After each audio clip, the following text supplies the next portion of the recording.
enemies spread like rub rot. Treat one patch, and two more bloom in its place. An elder brain, bound by lost Netherese magic, with servants of the Dead Three holding the chain. Reminds me of old times.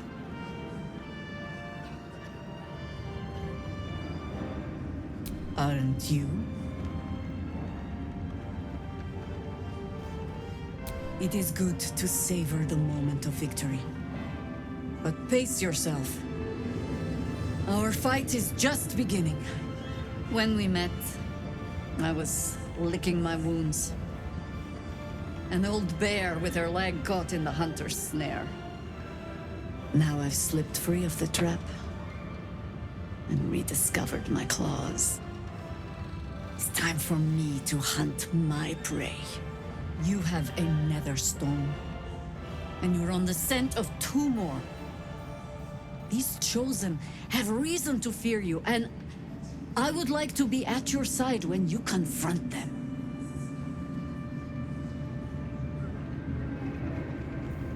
Of course. Falling foul of Ketheric convinced me that my grand adventures were behind me. That even if I survived, I should hang up my blades. But you convinced me otherwise. We ventured into darkness together. Now we've come out the other side. I'd say I'm feeling a little refreshed. When we reach Baldur's Gate, there will be even darker paths to tread. I will follow you wherever they lead.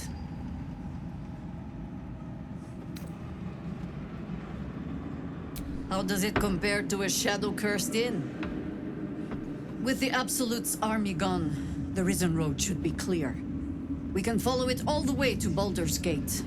There's a Harper's safe house in Worm's Crossing. Denthelin's Dancing Axe. We'd do well to check in with them before entering the city proper. Beyond that, our course is yours to set. Find me at your camp, huh? I can remember how to take orders, as well as give them. New perils await beyond the horizon. The shadows are lifted. Finally, we can breathe free.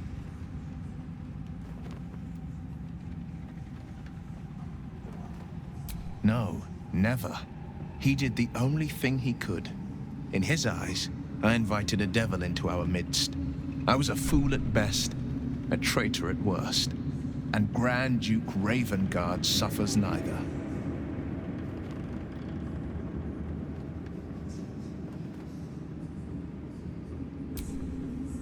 More than you know. The better question is, did he ever miss me? If he did, he missed the Will Ravengard he once knew, not the hell-touched warlock he returned to.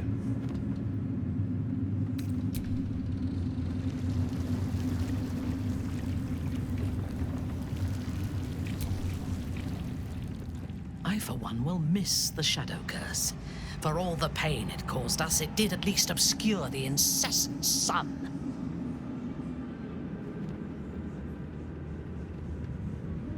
I take no pleasure in his passing. Whatever faults he may have had, Ketheric was a great leader.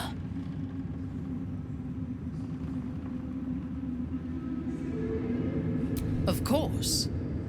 He ruled Moonrise for centuries. That in itself deserves respect. I believe he was an honorable man, but the gods used him as their plaything. First Shah and her sister, then the three behind the Absolute. I sympathize.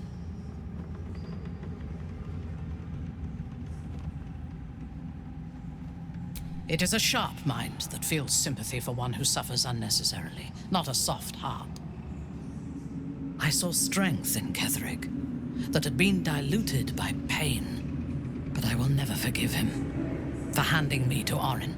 For that, I hope Merkel hollows out his bones and lets them be dust.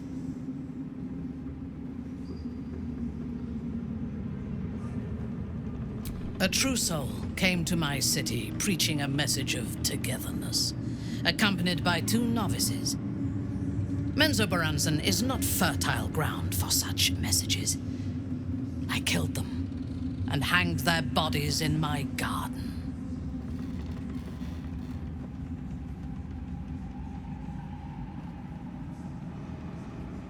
I would have picked prettier corpses if my intentions had been aesthetic. This was a warning against heresy. I was not content with the warning, though. I intended to wage war on their insolent god and the rest of its followers. Even as the flesh sagged and sloughed away from their eyeless skulls, their audacity infuriated me. I had to know where they came from.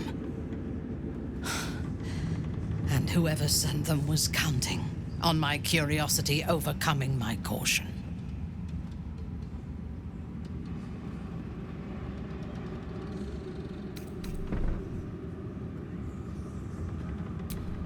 In a manner of speaking, I did. The dead cough up their secrets just as well as the living. All it took was a simple act of necromancy, and the corpses told me where I needed to strike. Moonrise Towers.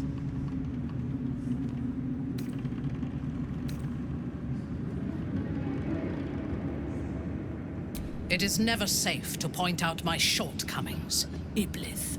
But in this instance, you are correct. Moonrise is the site of my greatest failure.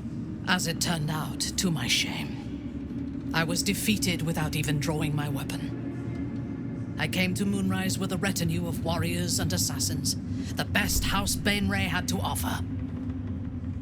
I expected a battle, but found a fully laden feast table and a welcome befitting a house matron.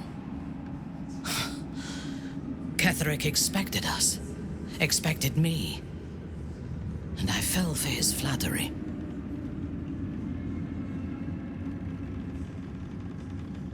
I recognize my flaws.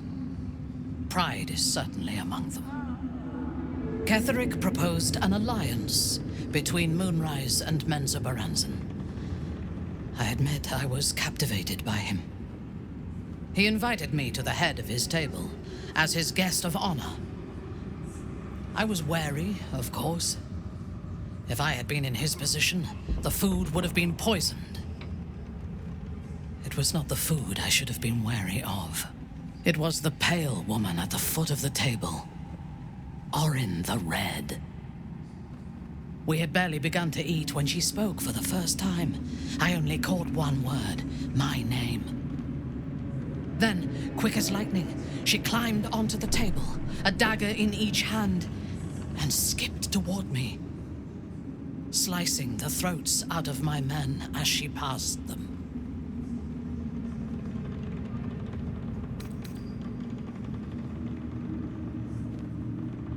Few things frighten me.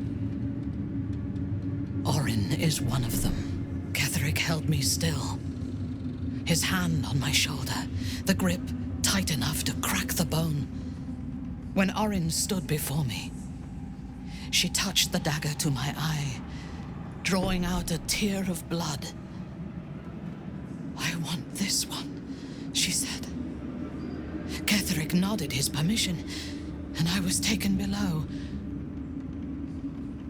You've seen the horrors of the colony. Orin kept me there for days. She forced me to watch as my men were processed.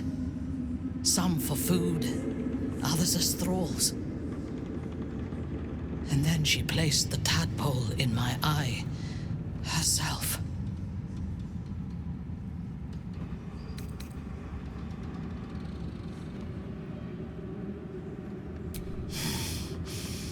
That is certain.